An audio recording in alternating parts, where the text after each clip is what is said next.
ಹಚ್ಚೇವು ಕನ್ನಡದ ದೀಪ. ಈ ಪದ್ಯವನ್ನು ನಾನು ನಿಮ್ಮ ಮುಂದೆ ಹೇಳುತ್ತೇನೆ. ಈ ಪಾಠವನ್ನು ಬರೆದವರು DS ಕರ್ಕಿ. ದೀಪ ಎಂದರೆ ನಾವು ದೇವರ ಮುಂದೆ ಹಚ್ಚುವ ದೀಪವಲ್ಲ, ನಮ್ಮ ಕನ್ನಡವನ್ನು ಬೆಳಗುವ ದೀಪ. ಹಚ್ಚೇವು ಕನ್ನಡದ ದೀಪ, ಕರುನಾಡ ದೀಪ, ಸಿರಿನುಡಿಯ ದೀಪ, ಬಲವೆತ್ತಿ ತೋರುವ ದೀಪ. ನಾವು ಕನ್ನಡ ಭಾಷೆಯ ಎಲ್ಲ ದೇಶದಲ್ಲಿ ಈ ಕನ್ನಡ ಮಾತನ್ನು ಆಡಬೇಕು. ಬಹುದಿನಗಳಿಂದ ಮೈಮರವೆಯಿಂದ ಕೂಡಿರುವ ಕೊಳೆಯ ಕೊಚ್ಚೇವು. ನಮ್ಮ ಕನ್ನಡ ನುಡಿಯನ್ನು ನಾವು ಎಲ್ಲೆಡೆ ಹೇಳಬೇಕು ಮತ್ತು ಮಾತನಾಡಬೇಕು, ಎಲ್ಲರಿಗೂ ಕಲಿಸಬೇಕು.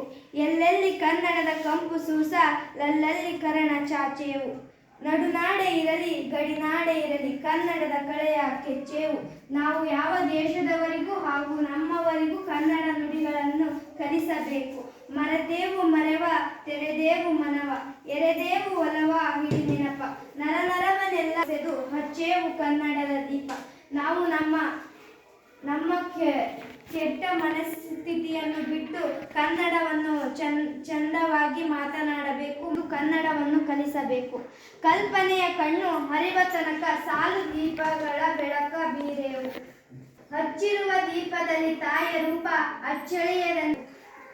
ನಮ್ಮ ಕನ್ನಡ ದೀಪದಲ್ಲಿ ನಾವು ತಾಯಿಯನ್ನು ನೋಡಬಹುದು. ಒಡಲೊಡಲ ಕಿಚ್ಚಿನ ಕಿಡಿಗಳನ್ನು ಗಡಿನಾಡಿನಾಚೆ ತೂರೆವು.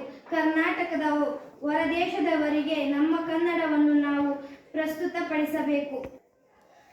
ನಾವು ಯಾವ ಮಾತನ್ನು ಮಾತನಾಡಬೇಕು? ಕನ್ನಡ ಮಾತು. ನಮ್ಮುಸಿರು ಗಳಿಸಿದ ಹೆಸರು ಉಳಿಸಲೆಲ್ಲರೂ ಒಂದುಗೂಡೆವು. ನಮ್ಮ ಕನ್ನಡಕ್ಕಾಗಿ ಹೋರಾಟ ಮಾಡಿದವರಿಗಾಗಿ ನಾವು ಕನ್ನಡವನ್ನು ಮಾತನಾಡಬೇಕು. ನಮ್ಮೆದೆಯ ಮಿಡಿವಿ ಮಾತಿನಲ್ಲಿ ಮಾತೆಯನ್ನು ಪೂಜೆ ಮಾಡೆವು.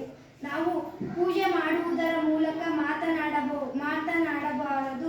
ನಮ್ಮ ಮಾತಿನ ಮೂಲಕ ಕನ್ನಡ ನುಡಿಗಳನ್ನು ಬೆಳೆಸಬೇಕು. ನಮ್ಮುಸಿರು ತಿಡಿವಿ ನಾಡಿನಲ್ಲಿ ಮಾಂಗಲ್ಯ ಗೀತ ಹಾಡೆವು. ದೇವು ಮರುಳ ಕಡೆದೇವು ಇರುಳ, ಪಡೆದೇವು ತಿರುಳ ಹಿಡಿ ನೆನಪ. ಕರಳೆಂಬ ಕುಡಿಗೆ ಮಿಂಚನ್ನು ಮುಡಿಸಿ ಹಚ್ಚೇವು ಕನ್ನಡದ ದೀಪ. ನಾವು ಕನ್ನಡವನ್ನು ಎಂದಿಗೂ ಮರೆಯಬಾರದು.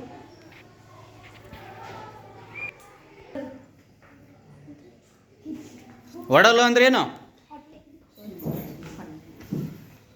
ಏನು ಒಡಲು ಅಂದ್ರೆ?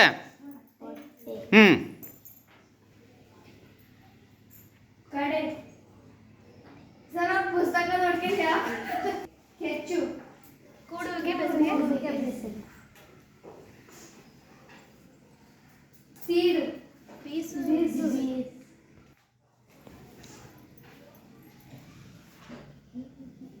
ಕನ್ನಡಿಗರು ಯಾವ ದೀಪವನ್ನು ಹಚ್ಚುತ್ತಾರೆ? ಕನ್ನಡಿಗರು ಕನ್ನಡ ದೀಪ ನಿಂತು ಮುಗಿತು.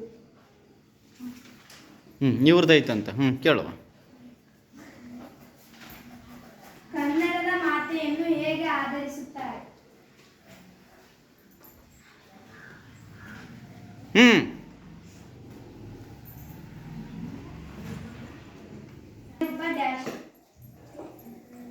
ಹಚ್ಚಿರುವ ದೀಪದಲ್ಲಿ ತಾಯಿಯ ರೂಪ ಡ್ಯಾಶ್.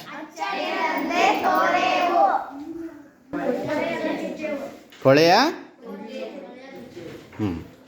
ಕರುಳೆಂಬ ಕುಡಿಗೆ ಏನನ್ನು ಮುಡಿಸುತ್ತೇವೆ?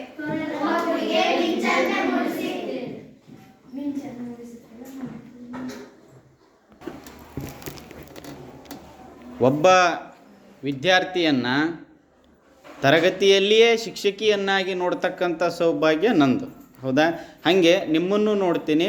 ಯಾರ್ಯಾರು ರೆಡಿ ಆಗ್ತೀರಿ ವಾಲಂಟ್ರಿಯಾಗಿ ರೆಡಿ ಆಗ್ಬೇಕು. ಆ ಸಾಮರ್ಥ್ಯ ನಿಮ್ಮಲ್ಲಿದೆ. ಯಾರ್ಯಾರು ರೆಡಿ ಆಗ್ತೀರಿ ನೀವೇ ರೆಡಿ ಆಗಬೇಕು. ಅರ್ಥ ಆಗ್ತಿದೆಯಾ? ಯಾರ್ಯಾರು ರೆಡಿ ಆಗ್ತೀರಿ ನೋಡ್ರಿ.